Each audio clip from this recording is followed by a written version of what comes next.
My patient slid a vial of compounded GLP-1 across my desk, risking organ failure for a chance at eternal youth. This 42-year-old had no history of diabetes, yet he demanded I oversee his secret fractional protocol to reset his cellular metabolism. He saw it on a niche longevity forum, convinced these powerful drugs would stop time itself. He didn't care about the clinical warnings. He only cared about the lethal promise of a biological restart. He looked at me with genuine wide-eyed hope, expecting me to validate his experiment. I had to tell him no. I had to explain that we were stepping into a medical void where the data simply does not exist. I saw the frustration flicker in his eyes, but I couldn't be the doctor who traded his safety for a trend. By the end of this video, you'll understand exactly why the current wave of DIY microdosing is a dangerous gamble and why the line between wellness and pharmaceutical overreach is disappearing. Let's look at why this matters. The promise of these drugs, semaglutide, tirzepatide, is intoxicating. In my clinical practice, I see the genuine transformation they provide for patients struggling with chronic metabolic dysfunction. For a person with type 2 diabetes or class 3 obesity, these medications are not just tools. They are life-saving interventions that pull them back from the precipice of cardiovascular collapse. But over the last 2 years, I have watched the narrative shift. It's no longer just about treating disease. It's about chasing the fountain of youth. There's a growing subculture of biohackers who believe that if a drug is good for your weight, it must be exponentially better for your longevity. They use phrases like metabolic reset and food noise to justify taking hormones in ways they were never intended to be used. The reality is that roughly 1 in 7 people currently using these agonists is experimenting with their own dosing, often bypassing the guidance of any physician. They are operating in a medical Wild West, using online telehealth platforms that often trade the thorough vetting of a traditional practice for the speed of a digital checkout. Think about the biology for a second. These are not simple supplements like magnesium or vitamin D. They are potent hormonal agents that dictate how your stomach moves, how your pancreas functions, and how your brain signals satiety. When you manipulate that system without clinical oversight, you aren't just losing weight. You are fundamentally re-engineering your internal landscape. One of the most dangerous and least discussed aspects of this trend is the rise of compounded medications. Because the brand name pens are often expensive or in short supply, patients are turning to off-label compounds that lack the same rigorous FDA approval processes. We don't have the data on the long-term purity of these substances. When you inject a substance that hasn't been subjected to the same manufacturing scrutiny, you are playing a game of Russian roulette with your own endocrine system. I see the fallout in my office every single week.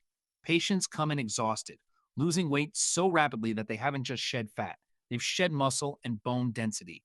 This is the hidden trap. We call it sarcopenia, the loss of muscle mass that actually accelerates frailty as we age. You might look thinner in the mirror, but if your muscle mass has plummeted, you have not increased your lifespan. You have effectively increased your risk of falling and bone fractures later in life. It's a tragic paradox. People are trying to live longer, yet they are creating the conditions for early disability. If this is clicking for you and you're starting to see why the medical community is so concerned, consider hitting the subscribe button. I release these deep dives every week to help you navigate the noise of modern health trends. All right, now let's talk about the science we actually have. Most of the longevity excitement surrounding GLP-1 agonists stems from early, preliminary data in JAMA and Nature studies suggesting potential anti-inflammatory benefits or even protective effects against neurodegenerative decline. But here is the critical distinction. Those benefits, if they even exist, were observed in patients with documented metabolic disease who were taking established, consistent dosages. There is absolutely zero, and I mean zero, peer-reviewed evidence to support the idea that microdosing, using random, fractional amounts, provides any of these benefits.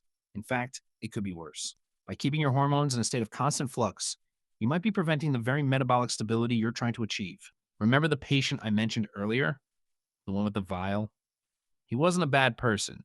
He was a scared person. That's what we have to address. People are terrified of aging, and they are terrified of the chronic diseases that seem to be claiming everyone around them.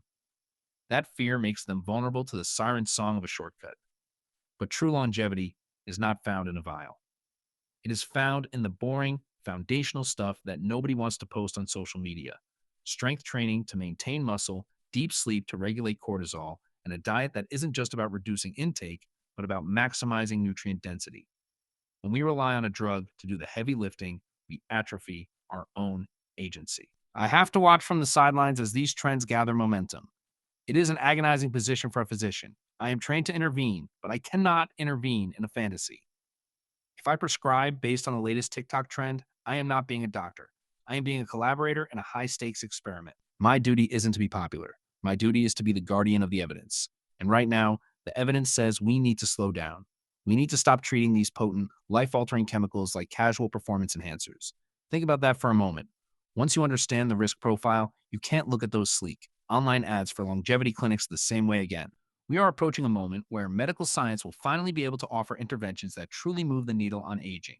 We are entering a new era of metabolic medicine, but we are not there yet. And by trying to sprint to the finish line, people are tripping themselves up before they've even finished the first lap. There is no shortcut to metabolic health. If you are considering these paths, please talk to your doctor, a real one who will look at your blood work, who will track your bone density, and who will call you out when you're chasing a trend that puts your long term health at risk. You deserve better than a quick fix. You deserve a system of health that respects your biology enough to treat it with precision, not with guesswork. So there you have it.